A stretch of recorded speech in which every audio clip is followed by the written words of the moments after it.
Salut à tous et bienvenue dans cette nouvelle vidéo consacrée aussi à l'underwater. On a parlé dans la vidéo précédente, si vous ne l'avez pas vu, du caisson. Aujourd'hui, on va parler de la partie qui se trouve juste ici. Donc on va appeler le port et notamment de la question du dôme ou du flat port lens. J'avoue que c'est une question que je me suis posée et que j'ai un peu galéré à comprendre. Donc je vous dis tout ça dans cette vidéo. Alors du coup, pour que vous compreniez mieux, le caisson se présente comme ça. Donc vous avez le caisson lui-même et le fameux port dont on va parler aujourd'hui, qui va venir se visser tout simplement dans le caisson. Pour sélectionner du coup ce port, il va déjà falloir savoir quel objectif vous avez envie de mettre dedans. Il y a Aquatech d'ailleurs qui a fait des petites images que je vais vous mettre de suite, qui vous permettent d'avoir un petit aperçu du coup des différentes focales que vous pouvez utiliser. Et je trouve ça assez intéressant. Ça peut permettre peut-être à certains de sélectionner l'objectif qu'ils ont envie de mettre dans leur caisson. Ensuite, une fois que vous êtes sûr de l'objectif que vous avez envie de mettre, pour la plupart des marques, ça se passe comme ça. En fait, il faut aller chercher dans un tableau qui se présente comme ceci.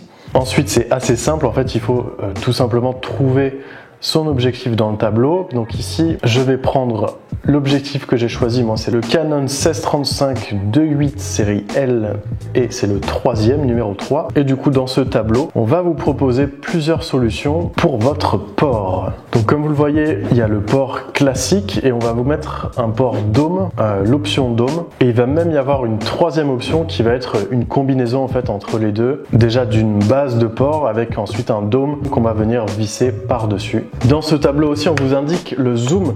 Donc oui, on peut zoomer avec un objectif qui est capable de zoomer bien sûr avec cette petite molette, mais ça sera une petite pièce qu'il faudra rajouter sur l'objectif. Je ferai sûrement une vidéo pour vous expliquer aussi tout ça.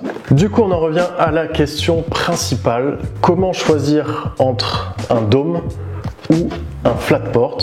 Pour faire très bref, si vous voulez faire des photos sous la surface de l'eau et des photos en split, c'est-à-dire avec une partie au-dessus et une partie en dessous de l'eau, c'est un dôme qu'il faudra choisir. Si vous voulez faire des photos dans l'eau mais au-dessus de la surface de l'eau, ça sera un port plat, donc un flat port lens. Pourquoi ?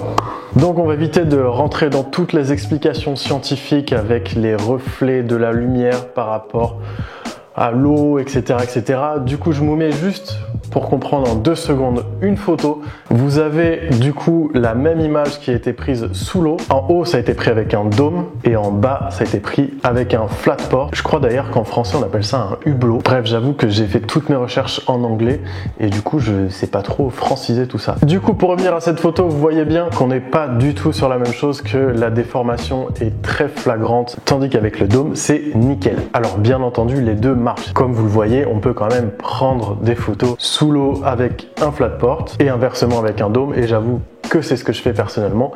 Je prends aussi des photos au-dessus de la surface de l'eau. Donc la réflexion se fait principalement sur qu'est-ce que vous allez faire le plus et qu'est-ce que vous avez envie d'avoir. L'avantage du dôme aussi, c'est que vous allez pouvoir faire ces fameuses photos où on peut vraiment splitter avec une partie sous l'eau et une partie en dehors de l'eau au-dessus. Le petit désavantage de prendre des photos au dôme en dehors de l'eau, donc au-dessus de la surface de l'eau, comme vous voyez, la vitre est forcément très bombée et ça va être compliqué de gérer les petites gouttes d'eau qui viennent rester sur le dôme et qui forcément se voient sur vos photos. Je ferai une vidéo dédiée, je pense, à ça aussi. Petit problème de micro quand on oublie de changer les piles du HF. Bref. Donc pour conclure, vous pouvez bien entendu faire les deux. Il va juste falloir se décider si vous allez plus faire de photos sous l'eau, si vous voulez avoir cet effet de split sur les photos, prenez plutôt un dôme. Et si vous voulez absolument faire des photos au-dessus de la surface de l'eau, donc ça peut être des portraits, ça peut être aussi du surf avec des focales un petit peu plus longues, je vous conseillerais plutôt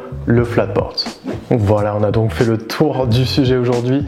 J'avoue, j'ai tellement galéré à voir cette info, j'ai tellement eu du mal à capter la différence entre les deux. J'espère que ça en aidera certains. Et puis je vous dis du coup à très vite pour une prochaine vidéo. Ciao!